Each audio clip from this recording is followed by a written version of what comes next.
Let us now look at how to find the area under a curve.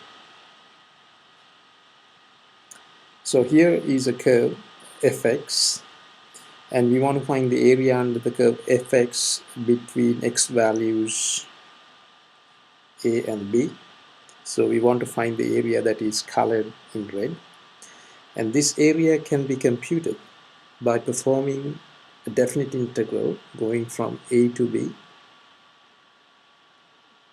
the function fx dx. So by performing a definite integral of fx with respect to x from a to b, we can obtain the area under the curve fx from a to b. Now, in finding area under a curve using definite integrals, the areas above the x-axis has a positive sign,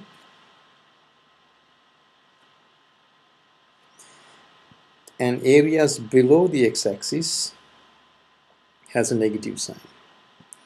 So for instance, if we compute the definite integral from a to c fx dx, would give us the difference between the area colored in red and the area colored in yellow, because the area colored in yellow has a negative sign associated with it, and the area colored in red has a positive sign associated with it. So integral a to c fx dx would be the difference between the areas colored in red and area colored in yellow. So let's look at an example. Before we consider a new example, let's go back to the previous definite integrals that we performed. So let's take example 12, the definite integral we performed. We integrated for x between 0 and 4 the function x, so y is x, with respect to the variable dx. So this is the function x, and we are performing the integration with respect to dx. So we were computing the area under the curve y equal to x. We were computing the area under the curve y equal to x for values of x between 0 and 4, and we obtained the answer of 8. Now, using our understanding of area of a triangle is given by width half base times height. The base of this triangle is 4, so half of that is 2 multiplied by the height of this triangle is 4, because y is equal to x. So when x is 4, y is 4, so the height of the triangle is 4. So half base times height also gives us the answer 8. So the value that we computed for the area using the definite integral is consistent with our understanding of the area of a triangle. Now in example 13, we perform the definite integral x squared dx. So the function that we were integrating, y is equal to x squared, is the function we were integrating. We were integrating with respect to x, and we were integrating for values of x between 0 and 4. So we were then finding the area of the curve y equals, area under the curve y equals x squared between x values of 0 and 4. So the area that is colored in red is what we computed when we performed this definite integral. And here we are finding the area of a parabola y equal to x squared between the limits of x from 1 to 2. So let's just look at another example. Let's find the area under the curve y equal to x squared plus 1 between the values x equal to 1 to 2. So we can perform a definite integral from x going from 1 to 2 y dx. So it's x squared plus 1 dx. Now the integral of x squared is x cubed on 3. Integral of 1 is x. So we need to evaluate this between the limits 1 and 2. So if we substitute 2, we will get 2 cubed on 3 plus 2. And if we substitute 1, we'll get 1 cubed on 3 plus 1. So 2 cubed on 3 is 8 on 3 plus 2 minus 1 on 3 minus 1. So we have 7 on 3 plus 1. So the area is 3 1/3. Let's look at another example. Example 16. Find the area under the curve y equal to minus x plus 2 between the values of x equal to 0 and x equal to 3.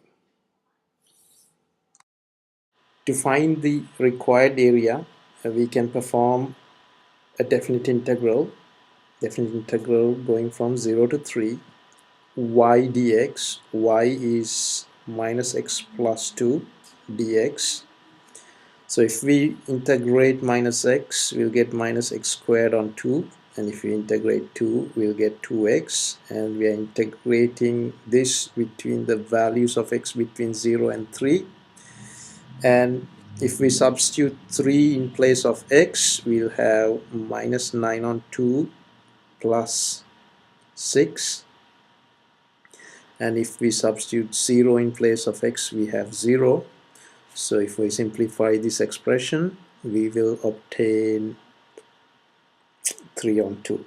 So 3 on 2 is the area under the curve y equal to minus x on 2 between the values x equal to 0 and x equal to 3. Now if we use our understanding of areas of triangles, area of the triangle colored in yellow, the base of this triangle is 2, the height is 2, hence the area is half base times height, which is 2. Area of the triangle colored in red, the base of this triangle is 1, the height of the triangle is 1, so half base times area is a half. Now the areas above the x-axis is positive, areas below the x-axis is negative, so 2 minus a half gives us the expected result of 3 on 2. Now let's consider finding the areas enclosed between two curves. So consider a function fx, which is drawn in red, function gx, which is drawn in blue. So the area enclosed between fx and gx is colored in yellow. Fx and gx intersect at x equal to a and x equal to b. So to find the enclosed area, we can perform a definite integral going from a to b, fx minus gx dx will give the area enclosed between the two curves. To illustrate this point, let's look at an example. Consider fx equal to x. So fx is a straight line, which is shown here. Gx is a parabola, so which is this curve here, that's gx. Fx and gx intersect at 0.11, and also it intersects at 0, 0, which is this point here. So the area enclosed between the two curves is colored in red, and we can perform a definite integral going from x equal to 0 to 1, fx minus gx dx. So if we integrate x, we'll get x squared on 2. If we integrate x squared, we'll get x cubed on 3. Now if we evaluate between 0 and 1, if we substitute 1 in place of x, we'll have half minus 1/3. If we substitute 0, we have the answer 0, so the area, enclosed area, is 1/6.